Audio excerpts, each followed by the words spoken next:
Yeah, yeah.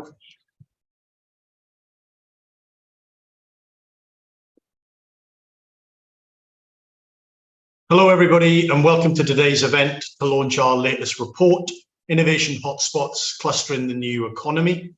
The report explores the geography and the prominence of new economies, hotspots around the country, and their relevance for policymakers, particularly in relation to the proposed and underway investment zones.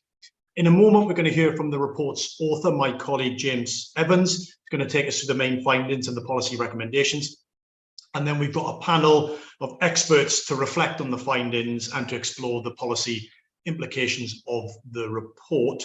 And introduce the panel now, and then we'll go back to James. So my panel is Tom Carr, who's a senior economist at the BBC, Sarah Haywood, who is managing director of Advanced Oxford and executive director of Med City, and my colleague Paul Swinney, who's director of policy and research at the Centre for Cities. As always, if you have questions or comments during the event, you can put them into the Q&A function, and I'll introduce them as appropriate.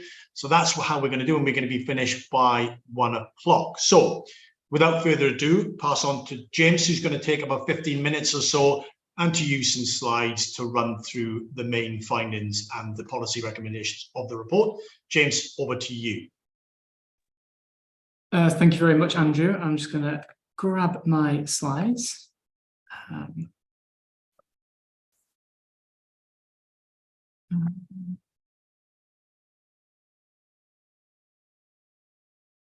Everyone see that okay? I hope so. Yes.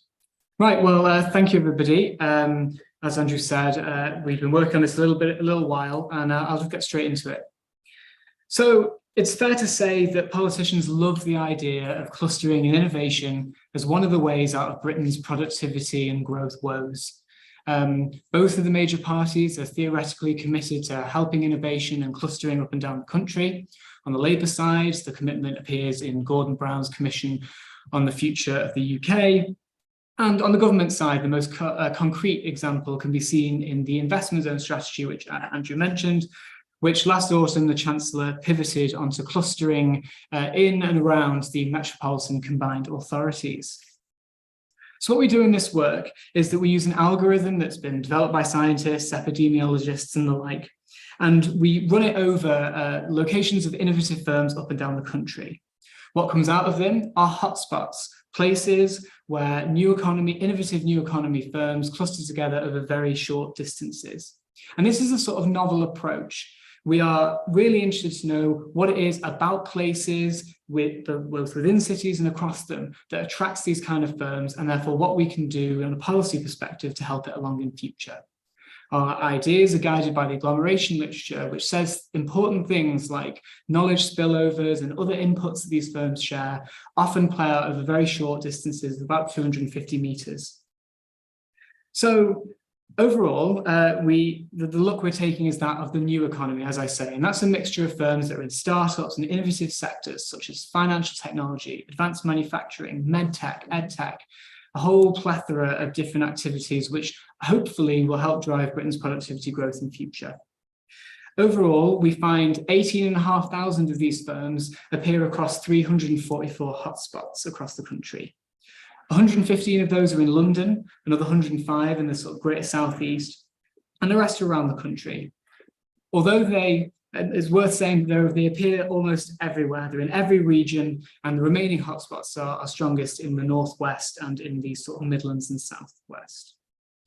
So what do we know? We did some sense checking. Do these things really matter?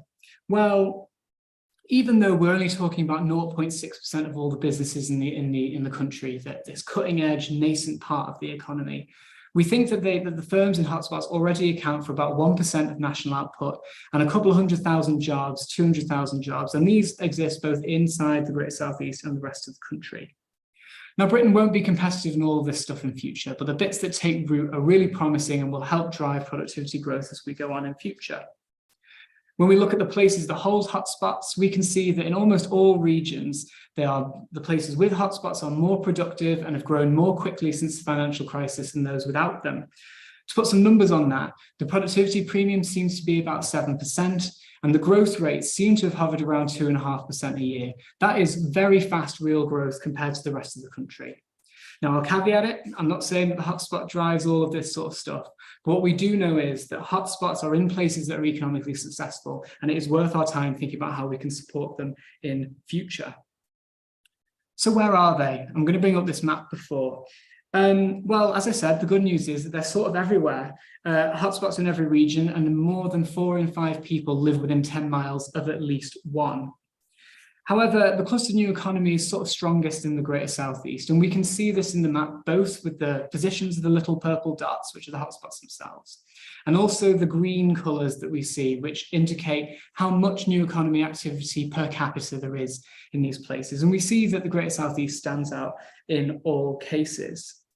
But it's also worth noting that it's quite urban. A good example of this can be seen in Northern Ireland and in Scotland, where you can see cities like Glasgow, Aberdeen, Edinburgh, and Belfast standing out compared to the areas around them. If we break this down a little bit further, we can see in the chart on the left-hand side, and also the map, which I'll get onto in a second, where these firms and where this clustering really happens. And what we see is that it's driven overwhelmingly by city centres. City centre hotspots are large, diverse ecosystems where these firms are getting all the benefits from the agglomeration that I mentioned before. More than half of all clustered new economy firms are in city centres. This is a role that's played strongly in the Greater Southeast, but also in the rest of the country. Non-urban hotspots form in locations that are close to urban areas. So there's lots of things in the suburbs, but also if it's going to be outside an urban area, we're talking about hinterland areas, well-connected spots, rather than deep rural locations. And this, again, makes sense considering the kind of benefits that we think these firms benefit from. As you can see in the map on the right-hand side, the central London hotspot is the largest in the country. It's got more than 6,000 firms. It's absolutely enormous, a huge engine behind the new economy nationally. This 6,000 is nearly 40% of the national total, and it runs from Paddington to the city across the north side of the Thames. There are other bits around, and this pattern of it being centred around city centres or larger than areas can be seen throughout the country. Manchester's central hotspot is much bigger than the ones you find in the rest of Cheshire, for example, or Lancashire and Cheshire, I should say, around the country. But this is where I start getting onto the more complex and bad news. The amount of clustering and new economy activity sort of varies across urban areas. On this chart, we look at the amount of new economy activity and the share of it that's in hotspots. You want to be in the top right-hand side. This is where Cambridge, Oxford, Brighton, Reading are. These places have lots of new economy activity and also quite a lot of it that has been clustered into hotspots. The bottom left are the doldrums. These are places that are struggling a little bit. They don't have that many new economy firms, and not much of it is getting into a clustered form. Economies around the country that we know are having a hard time. Places like Bradford, Barnsley, and Sunderland are here. But there's also the case that Sheffield's here too, which is something we reflect on a little bit in the report, and I'm sure we can come up in the Q&A if people have questions. The top left and the bottom right are intermediate situations. In the bottom right, there's lots of new economy activity, but not much clustering. We think this might be to do with sectors and the built form, but again, we reflect on that a little more in the report. The more interesting is the top left. Here you have places where there's relatively large amounts of clustering, but a very small new economy. Most of our major cities lie in this spot. This means that cities like Liverpool and Glasgow are actually really good at organising their new economies into hotspots. They do it as well as Cambridge or Oxford, but unfortunately they're held back by a lack of firms. In the report, we reflect and we think that this is something to do with transport connectivity, and it underscores the importance of ensuring that the big cities can get their big skilled labour forces into the heart of the urban centre in order to really capitalise on the new economy and grow. So, as I mentioned at the beginning of the presentation, our approach to clustering is a somewhat novel one, where we're looking at very short distances because we think about all those spillovers and sharing that can occur. It is worth mentioning that this is not the same as how most people think about clustering. On the slide here, I've given an example. What we see in the literature is a focus on single sector clusters, which operate over very big regional and even national scales. The example I give on the slide is from the motor industry. But the interesting thing that comes out of this report is that over those very short scales that we look at, these neighbourhood size scales, we don't really see this sectoral specialisation. Instead, the hotspots we identify are melting pots of activity and not monoclusters. Just 24 of the 344 are specialised in any sort of meaningful way. And this matters because it says that at local scales within cities and towns, factors relating to place are much more important than sectoral specialisms. This means that it's important to address the fundamentals, the bread and butter stuff, transport connections, access to skilled workers, and access to other anchor institutions, which I'll talk about in a minute, rather than getting het up about sector-specific infrastructure. Now, in the concluding part of the report, we use a couple of statistical techniques to try and understand what factors might be driving where hotspots appear and how much stuff that there is around the country.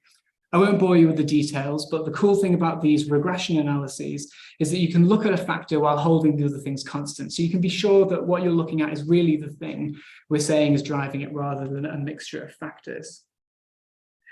The main finding that comes out from all these regression analyses, which we publish in the report, is that agglomeration, our old friend, is the most important determinant. Places with lots of jobs, places which have good accessibility, and we measure this by the quality of railway stations, have much more clustered new economy activities than elsewhere. And this shows, again, this underscores the importance of major cities as places of production that are valuable to this kind of activity. The government is keen on universities' its investment zone strategy, so we assess these as well. Our results say that universities are a bit of a mixed bag. They don't seem to increase the amount of new economy activity in their areas, but they are pretty good at organising it into hotspots. They do this over reasonably short distances, and research-intensive institutions are much better at doing it than others. This distance effect can also be seen in relation to large high-technology employers, places where there's a big business in something cutting edge, like space technology, telecommunications, or pharmaceuticals. An example of that can be seen in Stevenage, which is a map of which on the left-hand side, which has a business park to the south near the station, which has a hotspot sandwiched in between two major high-tech employers. One of them is the pharma giant GSK, which is currently expanding in the area, and the other is MBDA, which is a manufacturer of missiles. Now, we can't be sure that all the firms in the hotspot are directly there because those firms are there, but having looked at the firms themselves and their websites, a lot of them are in allied industries, and some of them list these two big firms as direct clients. This is a good thing. This shows how anchoring can occur and support smaller firms throughout the supply chain. There are other examples of this around the country. Salford Quays is a great example. The BBC and ITV's presence has got two hotspots nearby. But there are other research labs as well in Oxfordshire and Runcorn in Cheshire where this thing seems to be going on. When we put it through our probabilistic regression model, we see that the closer a neighbourhood is to one of these kind of employers, the more likely it is to have hotspotted activity, which is really important when it comes to developing investment zone strategies and thinking about the sort of anchors that might be appropriate. The final thing I'll say before I hand it over to our panel is that innovative new economy firms pay a premium in order to locate in these valuable locations where they can benefit from agglomeration, benefit from infrastructure, and have these relationships with large high-tech employers. As you can see in the chart, most local authorities in primary urban areas sit above the line. Office space for hotspotted areas with hotspots is more expensive than those elsewhere. And this holds even in parts of the country where floor space is already really, really expensive. Again, to put some numbers on it, the average premium office space is between 11 and 13% across the country, which means they're paying a lot more to have offices in these locations. And perhaps the best example of what's going on here can be seen in London, but also South Cambridgeshire, where location costs are absolutely astronomical. This is, in part, we think, a result of constraints on office and laboratory space in that area and surrounding the university, and we have policy recommendations to respond to that. I'll conclude now with the sort of main policy conclusions, try and keep this short and sweet so we can have a more fruitful question and answer session. Our report overall suggests three sort of main lines of policy intervention we need to think about.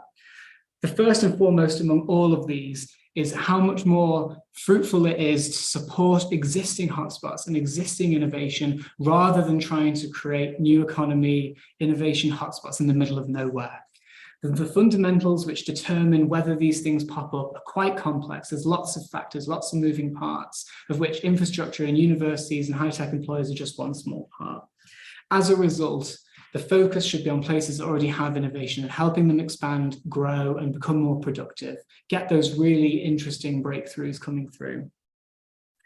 Now, as a result of that, land use policy is going to be really, really important. We think this is the case everywhere, but it's going to be especially important in the Greater South East, where constraints are strongest. Examples of this might include Cambridge, Oxford, and Reading, which have lots of this kind of activity, but their opportunities to grow are limited by the kind of places that they are.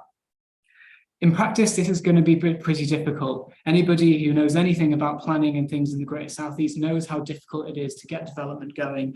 And in the report, we've suggested that local development orders and mechanisms afforded under the new national development management policies, which are coming through in the Levelling Up Bill, might help coordinate their central and local government efforts to ensure development gets moving.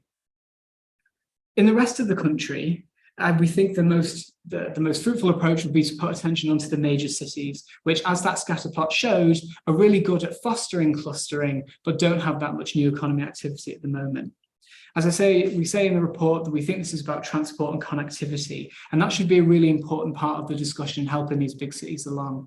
But elsewhere, it's also important that things like commercial space isn't being cannibalized by retail. Using commercial space flexibly and ensuring that there's space for these places to grow is going to be really, really important. I'll conclude by talking about the investment zone proposals, which are currently being formulated by the mayors and their staffs. In light of what we were saying about developing hotspots and new economy activity more generally, we think the big thing is that mayors should work on existing strengths and resist the urge to jam spread where possible. You'll get a lot more out of what you have if you develop and strengthen existing attributes, making sure that you have the right anchors, the right institutions, and the right employers, and working out what their roles are going to be in supporting innovative activity in future. This is something that should happen without sectoral prejudice.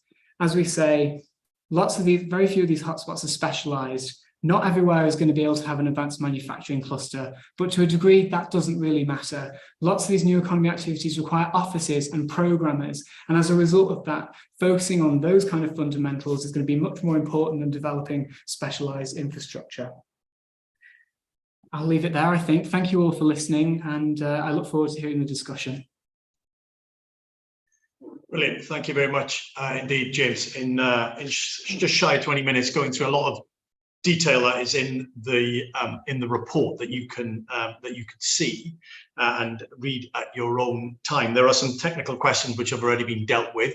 James is going to lurk in the background. If you've got any sort of method or approach or definitional related questions that you want, stick them in the Q&A. James will keep an eye on them, and we'll address them as appropriate. And then we'll get onto it. We've also had a few other questions that are already coming in, but let's move to our panel. Tom, let's start with you. Give us your initial reflections on the report. Obviously, there's a shout out in the report to the BBC specifically and what's been going on around Salford Quays, but your general points would be really helpful. Yeah, Andrew, thank you, and thanks for the invite for speaking today. I think it's a really good report. It chimes really well with the work and the direction that the BBC is taking in its approach to investment across the UK.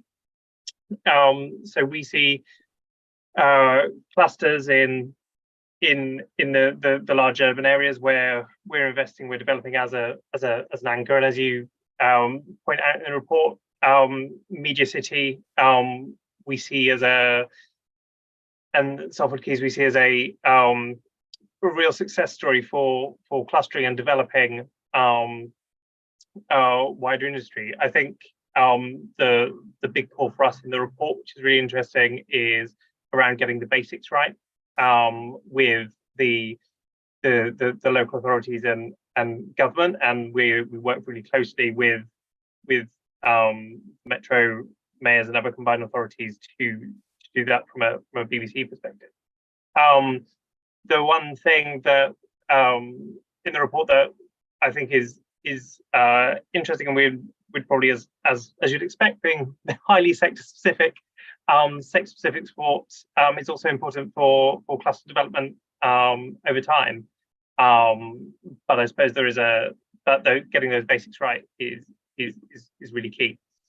And we certainly see the benefit of clustering at the BBC ourselves. Great. And Tom, I'll come to Sarah in a second. Obviously, one of the things that we allude to in the report, that there's something interesting about the industry and the activities that the BBC is in, which it enables that sort of broader clustering of activities because of the nature of your particular industry and activity. Would you agree with that? And what's your reflection on that? Yeah, so very much so. The melting pot point. I mean, the broadcast takes in a whole range of activities from high-end computing and AI and rendering down to rather low-tech industries of plumbing and woodwork to design and build sets. So it really does pull together a whole range of skill sets to get productions out, filmed, processed, and to the audience. So that melting pot point is quite interesting. Even when you do have a quite specific sector like broadcasting, it does touch on a whole range of skill sets which are underpinned by having a dynamic and well-educated workforce to help deliver those services for production. So it's definitely something we see. And with Salford, I mean, we look just not at sort of the creative sector, but also broader in the digital space. And our time in there in the last 10 years has seen a huge development of the growth of a wide variety of companies that sort of are spin-offs from broadcast. Brilliant, thank you very much. And in the report, we look at a couple of other examples. We look at the ONS, and it's down in Newport, and whether that's had any effects. And we look at GCHQ in sort of the Gloucester area as well. That's had any effects. I'm not going to tell you whether they do or they don't. You have to read the report in order to find that out. Anyway, let's get on to our second panelist. Sarah, hello, good to see you. Unsurprisingly, Oxford has several hotspots. Unsurprisingly, Oxford has lots of constraints on growing those hotspots, which you know quite a lot about. But anyway, your kind of reflections and thoughts on the report and where that takes us. Thank you, Andrew, and thank you also for the opportunity to speak. So yes, as you have commented, it is unsurprising that a place like Oxford and indeed Oxfordshire should have a number of these hotspots.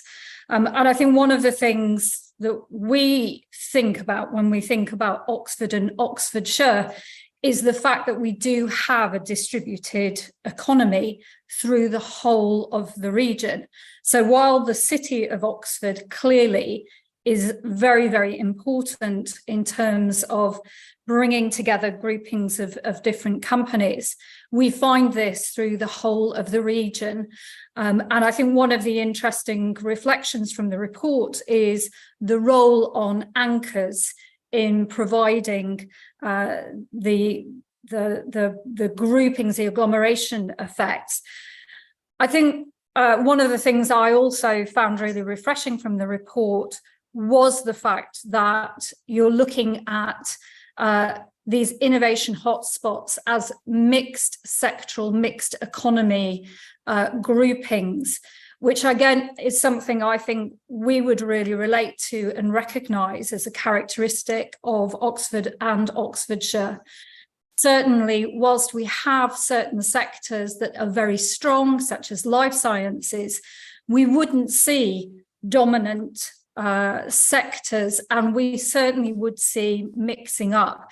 And I think that's reflected not just in the groupings that we see within the bounds of the city, but also when we turn to some of the other places like Harwell campus and Milton Park, with Harwell, for example, having very distinct communities of space, satellite, businesses, energy tech, life sciences, and increasingly quantum technologies. And that's a real advantage, I think, in terms of flow of skills and the labour market. You highlight really importantly some of the issues that can drive the groupings and the creation of these hotspots. And I think that the focus on transport is incredibly important. You mentioned that whilst Oxford and Oxfordshire has real strength in terms of innovation, we also face enormous challenges. And I would point to transport as one of those. A report that we recently produced called Oxfordshire's Innovation Engine, which looks at how the innovation landscape works across the region, identified transport as one of the key challenges. And again, because many of these hotspots appear in city centres, that's associated also with challenges around housing and provision of housing to provide the labour market skills. And again, within the report, we see some very distinct economies where travel to work times are very short in some areas, but other places like London, Oxford, Cambridge have much, much longer travel to work times, reflecting some of the challenges that we experience around housing. I think the final thing that I will say is the challenge around provision of space is again something from the Oxford and Oxfordshire experience we would recognise. Again, from work we've done recently, a snapshot admittedly, but a recent snapshot is that there's around 1 million square feet of demand for innovation workspaces, which includes both laboratory, specialised workspaces, but also office space. And this, I think, can act as a real constraint to the growth of these hotspots. I think the final thing that I'll just mention before I pass on, and then we can perhaps come back to some of these issues in discussion, is that while there's really strong evidence here around the role of anchor institutions, I found it really interesting that universities perhaps aren't acting as strongly as anchor institutions in some of these places. And I think consequently, there's really important learning here for universities in terms of the role that they can play in supporting new economy firms and to help with those creations of hotspots. Yeah, brilliant. Fantastic set of reflections, Sarah. And you make a point that's been picked up by a couple of the questions that have come in already. You talked about, that the Oxfordshire economy is almost, it's distributed, but it's distributed on nodal points, right? In the sense that, yes, in some instances, stuff happens everywhere, and that's just, an artifact of how population gets distributed. But when we look at the new economy, particularly the work we're doing, we're seeing these nodes, and some are bigger and some are smaller. And then there's a question about how many you've got. Can you grow the individual nodes? Can you grow the connections between the nodes? And all of those kinds of things, which really sets you off into an interesting set of questions and reflections. There was a question there about the Essex example, which is, different but similar in some respects, and what that might mean. Brilliant. We'll hear from Paul, and I'm really keen to get from you, Sarah. There seems to be a mismatch. Again, lots of questions about the mismatch about how more traditional, cluster policy, which is often sector specific, sector narrow in terms of definition, and your experience tells us, and our work tells us, that actually that's probably an outmoded way of thinking about the economy, and actually the levers that we've got to do something about the nodes that we see. So I'd be interested in your reflections on that as well. But Paul, obviously instrumental in working with the team to put the report together, but just give us a couple of points that you would want to re-emphasize given what we've heard so far. Thanks, Andrew. And I think I would build probably on the points that you were just making there, which is what is the, conceptually, how do people view hotspots? I think as Jade was showing, you showed that one slide of Motorsport Valley, which, if it's just a valley, it's a pretty big valley because there's a large spread of firms, a really, really large geography. I think if we are talking about hotspots or talking about clustering, inherently we are talking about very, very small areas. It can't be a cluster of things spread out. I think that has been confused a little bit in the past when people have talked about this from a policy perspective. So that's important. Then the second element is this sector one. I think this was very interesting for us, and we often get asked about our reports. What was surprised about your report, or what's different? Journalists love to ask that question. I think that this sector element is a perhaps not to us, but I think externally will be a surprise, because again, these things tend to be talked about as if it's just one sector in a place, it's just that one sector interacting with one another. But when we look across the 344 that James has identified, they are real melting pots. There are lots of different sectors coming together, either deliberately because they want to interact with each other, or serendipitously because there's a broader range of benefits. That means that if it's good for the Internet of Things provider, it's also good for the wearables company as well. And that probably is around access to lots of skilled workers, good transport systems, appropriate commercial space. And these things don't exclude one sector or another. They are pretty common across 21st century businesses, particularly service-based ones. I think the crucial element of that then means that the key way to view these things is through the lens of place rather than sector. So is a particular place offering the range of benefits that is attractive to the cutting edge of the economy? And if it is, fantastic. And we've seen a lot of these things then grow organically. Many of the 344 that we've identified have come about organically as a result, rather than thinking, oh, we're just going to view the economy through the perspective of sectors. Because even if we do then go and identify that there is a particular pet sector that a local authority or local politicians, or indeed national politicians like the Chancellor, are interested in, what is exactly that policy going to do with that information? And I think really the end goal is that we want to be encouraging innovative activity. We want these melting pots going on in case there are different sectors that are interacting with each other. I think fintech, it was finance and technology, and that came together, and that's pushed the UK economy on. Hopefully we'll continue to do so in the future. But we don't want to limit that by being overly focused on one particular sector that somebody or a group of people think is a nice sector to be trying encouraging. Why would we limit that when we could have innovation in many different sectors with the same policy prescription of improving skills, improving transport, improving commercial space, and then thinking about the roles of universities, thinking about the roles of big businesses, thinking about where train stations are and what that might mean in terms of where this activity will thrive in particular. Brilliant. Thank you very much, Paul. And again, picking up quite a few questions we've had around, and both emphasised by Sarah and by Tom, that in some respects, particularly when we think about the local and the place perspective, it's focusing on the fundamentals, on some of the basics. Tom Bridges, a couple of reflections on in the questions, basically making the point that when his company was looking to relocate back into Leeds city centre, bringing an awful lot of people, the availability of appropriate office space was pretty thin on the ground. And, in some respects, it's as basic as that we need our cities to be better at doing, as well as, or instead of often worrying about the convoluted and very complicated, can we get involved in very complicated innovation ecosystems, et cetera, which none of us really understand, but we often like to talk about. So a good question from Tom. I think he's hit the nail right on the head on that. Tom, come back to you. I'm just going to bounce around now because we've got loads of questions. Forgive me, there won't be a continuing theme through different sections. So, but Tom, just on a BBC perspective, are there particular things that you as an anchor institution in the Northwest are doing to facilitate and foster activity around you? I mean, are you deliberately thinking about how you convene organizations? Are you thinking about the space in your buildings, outside of your buildings, that you facilitate for smaller firms to be co-located or to be located? How do you think about growing the hotspot that now is Salford?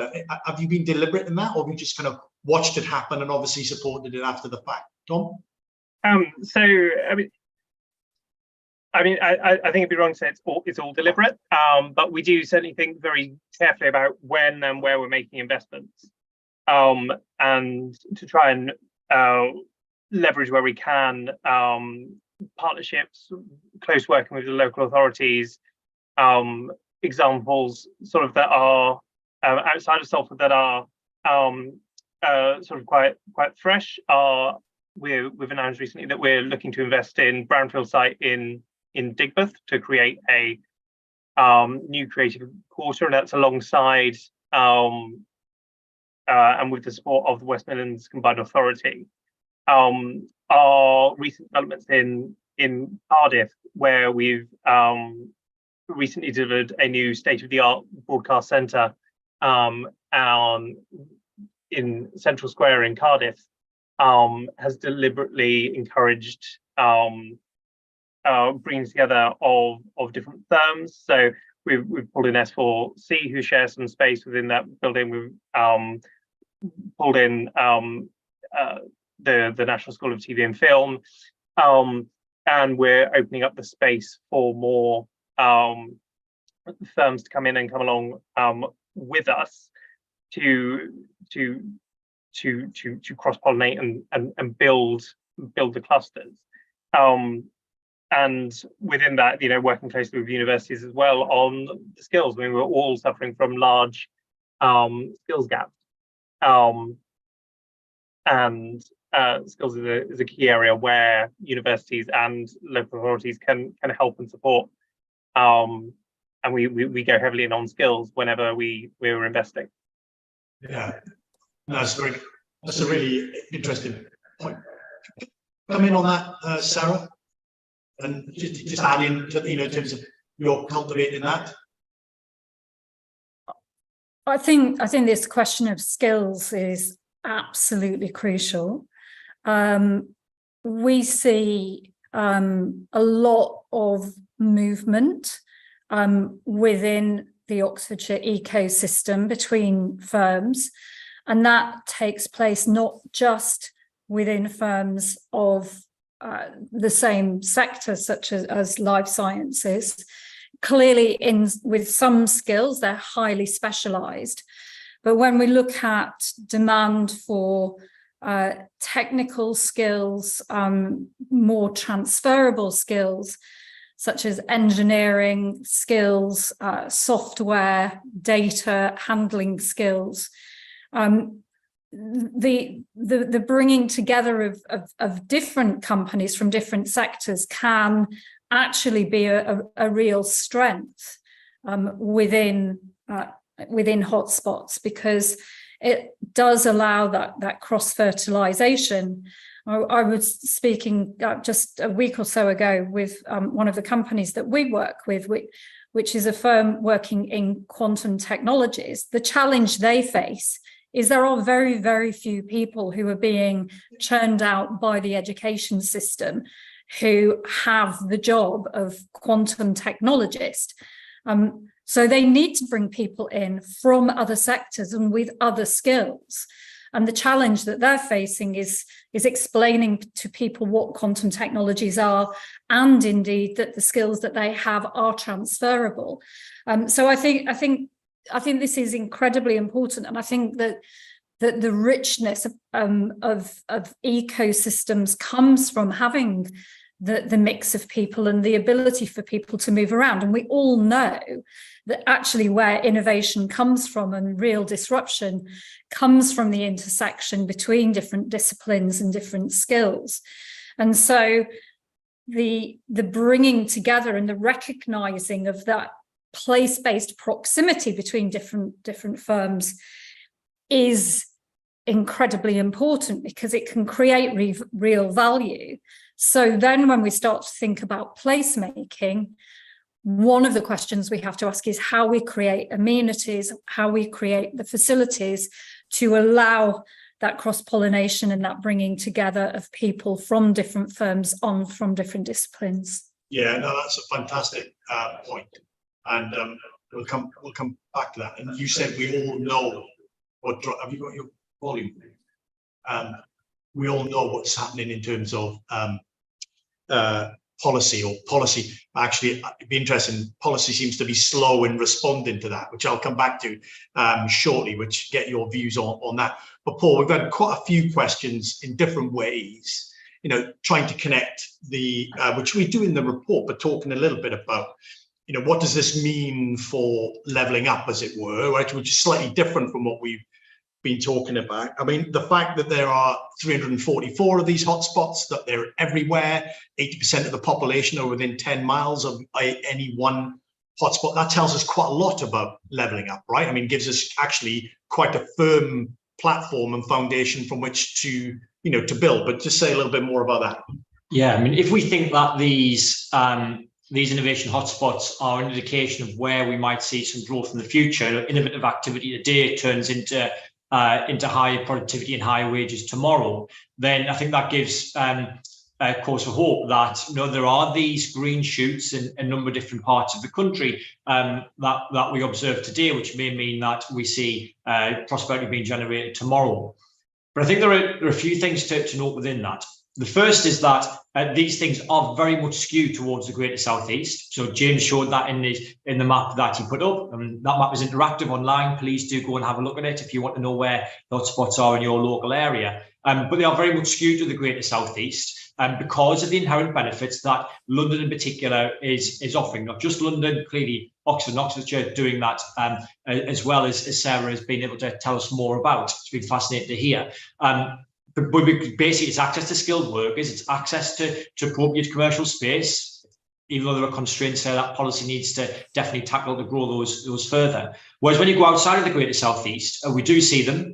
They are very much urban in terms of where they are, but we don't see as many probably as what we might well want to see. Now, again, I think this comes back to the broader challenge that places face, is that they're not outside the Greater South East offering these benefits to the extent that they should be if they do want to attract these types of new activity when they're created. If they do want to grow this type of new activity, as it starts to mature as well. And that's really what we need to think about. And particularly, as James touched on in the presentation, the issue for a lot of places outside the Greater South East is that the big cities are not facilitating this hotspot and this clustering in the way that maybe we would expect them to see them do it. So Liverpool has not got as many of these new economy firms clustered together as maybe what we would like. Nottingham is not doing it to this extent that maybe we would like to see it as well from an East Midlands perspective. And that means overall that you're not seeing this activity clustering in the Northwest, or you're not seeing it clustering in the East Midlands as much as we would like. And that's why I think from a policy perspective and from a levelling up perspective or a growth perspective, whichever way you look at it, I think they're both hugely overlap. We do need these big places in particular to be more attractive places to these types of businesses.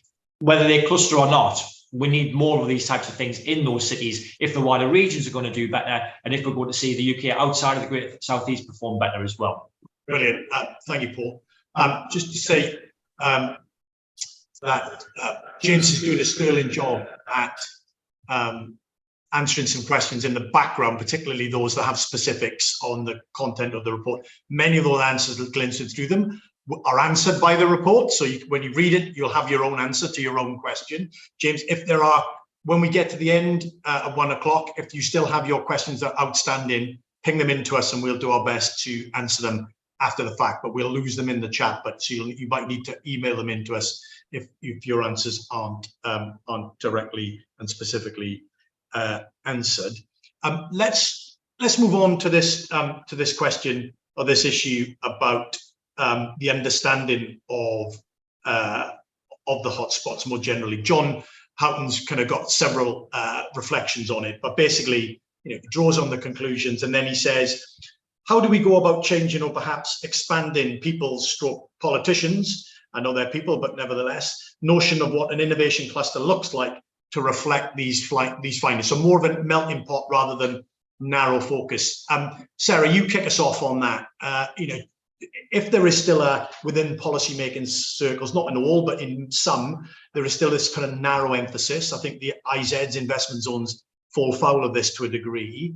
What do we do? How do we expand the idea so it gives us more flexibility to actually respond and not just to double down on some of those previous errors that we've made when we're trying to design policy? Sarah, your thoughts on that, and then I'll come to Tom. So if your question is about how do we engage the politicians at all levels, the first thing I would say is it's important that we do it at all levels. So we shouldn't just be thinking about national governments, but we should be thinking about the local and regional government level, because they have very important roles to play in certainly in provision of activities such as business support and soft infrastructure types of activities, and can play and are playing important roles and have levers in policy areas such as skills, particularly when it comes to questions of entry-level skills, use of apprenticeships, etc. The question of how is challenging because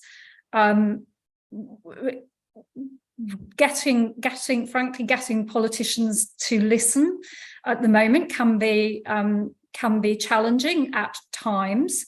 But I do think, as this report specifically focuses on innovation hotspots and that interplay with levelling up, the fact that we do now have a department for science, innovation and technology is positive. And certainly knowing some of the people that are within that department, I think that there would be a great interest and openness. And of course, it comes down at the end to data and to reports like this, which can seed an alternative way at looking at the model.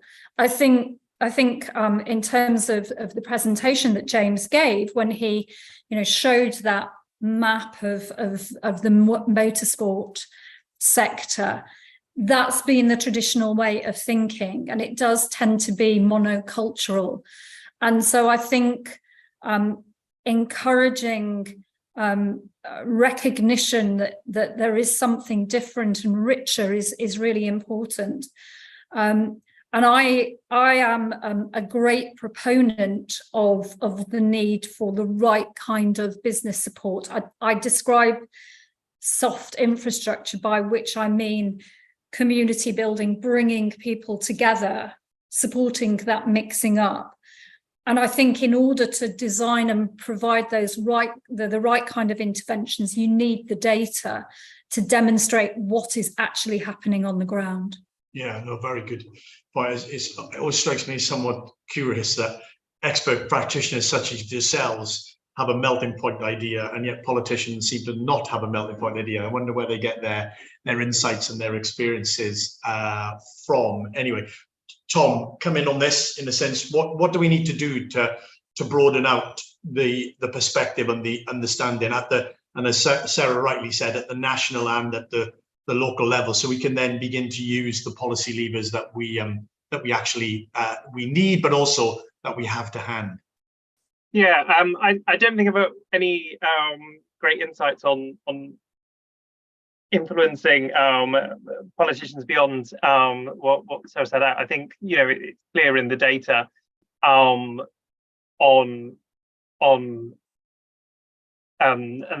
that's where your strongest arguments lie. I think certainly at the innovation end, and as the report covers, this melting pot approach, I think is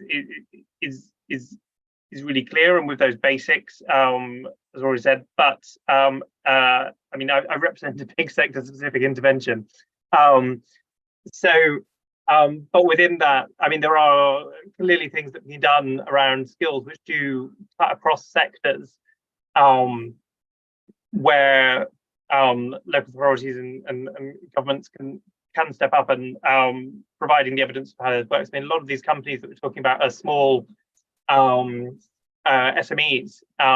So policies like the apprenticeship schemes and apprenticeship levies are really difficult for some of these companies to access, and we've had the experience of that at the BBC, where we've actually taken steps with our apprentice academy in Birmingham to seed apprentices in smaller companies, but BBC and others coming together to make that happen. So there are certain steps that government can take. Sorry to interrupt you on that, Tom. If one said to you, we want to double the size of the hotspot in Salford Keys, right? It's currently X. We want it to be 2X. What would be the you talked a little bit about the skills and the ability to acquire the skills in order to expand. Firms will need to take on new employment. What do you think what's the policy lever or levers that could get you towards it being twice the size it is, if that was an aspiration. But I mean, what do you think? What do you think would make a material difference? So I think, as pointed in the report, transport and accessibility to in and around the site, provision of space. I mean, there's a lot of high-tech office space in Salford Quays already, so that's probably less so. But better access to skills and more ability for particularly smaller companies to de-risk their investment in people in particular. If you're a small startup with only a couple of employees, taking on an apprentice or unproven talent comes at a risk, and where those activities can be de-risked through funds around training and skills development can only be for the benefit of those smaller companies. We see that a lot in the production sector, where you put in some funds to de-risk the business, and you can create more training opportunities through those sort of targeted investments. Yeah, kind of socializing some of the costs of training and development where it's more than one firm, I think would be interesting. Paul, I'm going to come to you with a big question in a second, but Sarah, just come in on that, and I suppose give me the Oxford version of, if we were going to double the number of hotspots or double the size of the hotspots in Oxford, we know some of the constraints. What are the things that would need to happen to make a material difference? But I know you wanted to come in on what Tom just said. Yeah, so I think Tom's point about around the challenges for smaller companies in engaging in some of the skills interventions is something we definitely see. And again, it's an area that we've looked at, and we have research relating to this. So there are generally two key barriers in terms of smaller firms engaging with the skills interventions. One is perceived sense of their capacity and their constraints in terms of their capacity. And at the moment, the apprenticeship scheme is very constrained in terms of the ability for different firms to work together, and for larger firms and smaller firms to work together to try and have a more holistic approach to training. I think the other is lots of firms still don't know enough or know anything actually about the apprenticeship scheme and how to get going. I think if we look at the broader question, I think there's a question which for me your report presents, which is if you are in an area where you've got much more distributed, I use the term distributed in terms of our innovation landscape, but firms are not coming together into hotspots. So there are numbers of firms, but they're not gathering. Are there good reasons to encourage them to do so? So there's a question about whether you look at how you can create some of the drivers to pull firms together. And as Tom said, that might be about provision of space. It might be around service offerings. It might be around business support type of offerings, etc. It might be, I've mentioned that one of the things I found very interesting from your report was the fact that universities don't seem to be playing as significant a role as I expected that they would. So I think there's a question mark about how universities are part of the mix, and how through knowledge exchange, skills development, research, capability, etc., they could support this type of activity. And I think then for policymakers, there's really a question about understanding at a local and regional level about where your companies come from. How do they start? How do they get going? And therefore, what are the kinds of things that you might do that would encourage them to come together? So there might be questions around provision of incubators, accelerator programs, etc., which not only support but encourage companies to pool and come together in proximity with each other. And I think, as I said, that really a narrative about why it's healthy to have different sectors coming together and what the benefits are needs to be part of that as well. Yeah, no, brilliant. That's a really good point. Paul, last thought from you. Engage in anything that Sarah and Tom have just said, but just bring us back. Part of the reason we wanted to do the report was to try and open up the conversation about how we understand and think about, how this stuff is organised across place and space. So just say a little bit around that. We've had some good interactions already by policymakers currently. So just say a little bit about aspirations behind that in terms of broadening out the definition and the understanding. Well, you asked earlier, Andrew, about how do we try and get politicians to stop talking about sectors, and I think or viewing this through sectors, and I think that is difficult because, understandably, they communicate through that lens because it's much easier to talk about that if you can pick out something tangible, something specific about this sector X or sector Y, and use that as a crutch. And I think the way the shift that I think we want to see, to then go to your second question, is to get people, politicians and people, where there's an overlap there, I think, as you were saying, to be thinking about this through the idea of places. So it is about where we're seeing the cutting edge of the economy, where we're seeing innovation hotspots, and then saying that we see it in place X through these types of activities, in place Y, but it crucially it's led with that place element rather than just seeing it through the lens of sectors. Now, hopefully, if we get more and more data at a fine geographic level, as we've used in this report, and we've seen a huge change in that in recent years, then we will see hopefully a shift in the conversation as a result. And we're stuck in the sector silos because traditionally that is how we've reported our statistics at a national level.